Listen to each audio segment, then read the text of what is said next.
So I'm asked about D-dimer. Okay, let's go. Let's talk about D-dimer, some principal points concerning your big exams and your future medical practice.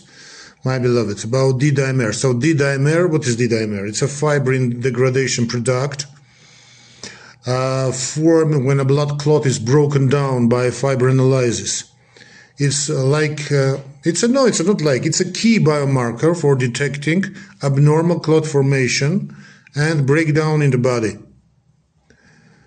So, clinical importance of that. Elevated D-dimer levels indicate ongoing coagulation and fibrinolysis, making it crucial test for diagnosing conditions like deep vein thrombosis and pulmonary embolism. Actually, we use it in pulmonary embolism. It's very sensitive, it's highly sensitive, but unfortunately not specific at all. What does it mean? So D-dimer test high sensitivity, around about 100% in ruling out venous thromboembolism, VTE, 100% in ruling out venous thromboembolism, but low specificity, meaning it can be elevated in many non-thrombotic conditions.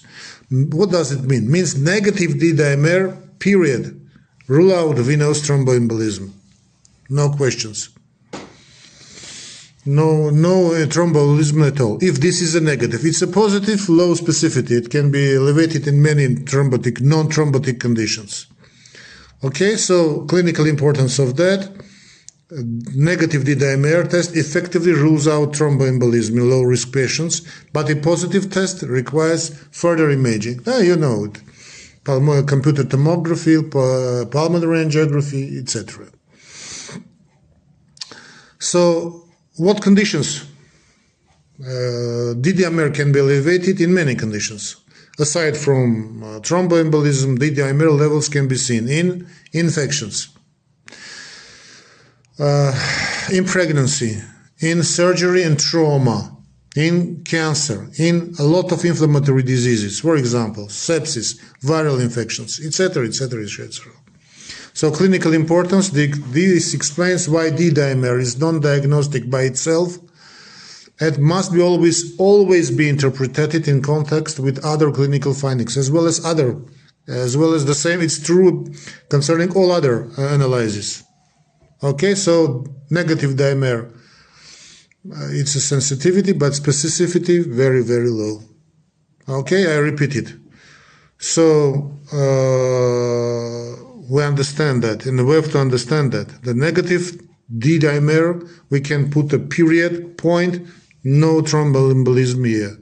It's important. Positive, you name it. A lot of cases can be positive. So positive D-dimer is zero informativity. Actually, concerning viral infections or these histories all around, So D-dimer was unfortunately widely used as a prognostic marker. It's not a prognostic marker, my beloveds. Yes, we know that some viral infections, any infections with hypercoagulability and high rates of pulmonary microthrombosis can have this D-dimer test. Clinical importance, my beloveds, persistent elevated D-dimer levels, doesn't matter what condition, linked to higher mortality, have often warranted anticoagulation therapy. But we know that, but it's actually debated. It's some controversial. But it's, I repeat it, elevated D-dimer have zero information. Yes, they talk about that persistent elevated D-dimer may be signs of higher mortality and often warranted anticoagulation therapy, but it's highly debated. Yes, I understand the point, but it's highly debated. Okay, so you answer in this manner. So the principle crucial is the negativity of this D-dimer. Then, age-adjusted D-dimer improves specificity. Yes, we know that. In older adults, D-dimer levels naturally increase, biologically increase, maybe physiologically increase, leading to false positive results.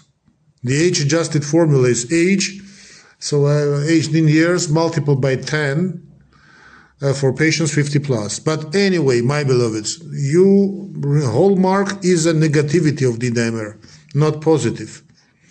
So this modification, age-adjusted, prevents unnecessary imaging in elderly patients, improving diagnostic accuracy.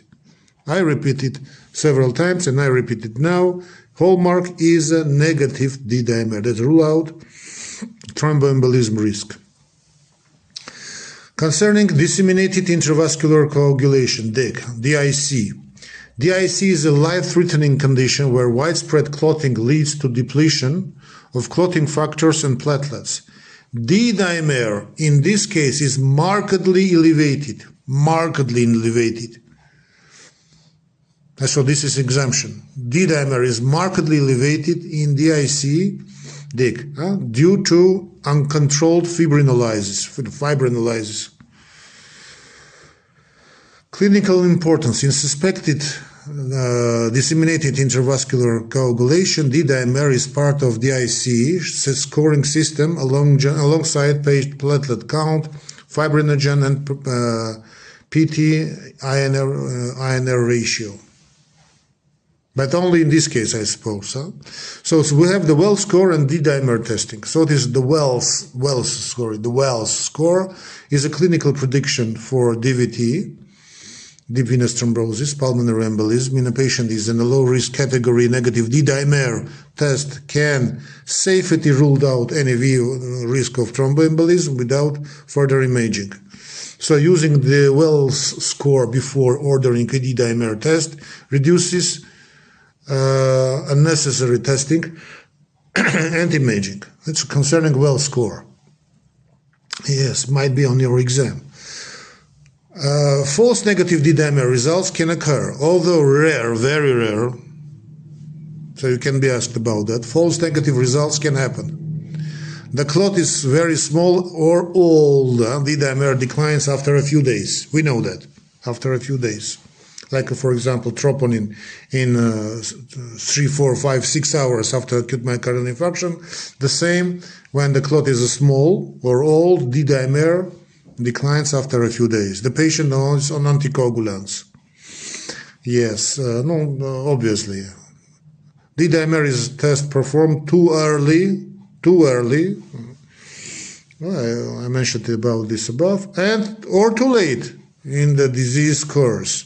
So clinical importance, always correlate D-dimer levels with clinical suspicion and imaging techniques.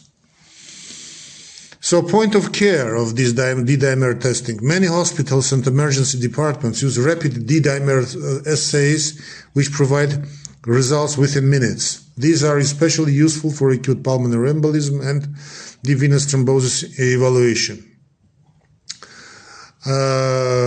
D-dimer, rapid D-dimer, what is clinical issue of that? Allows for faster triage,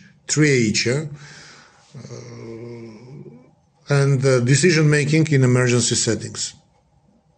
So faster triage.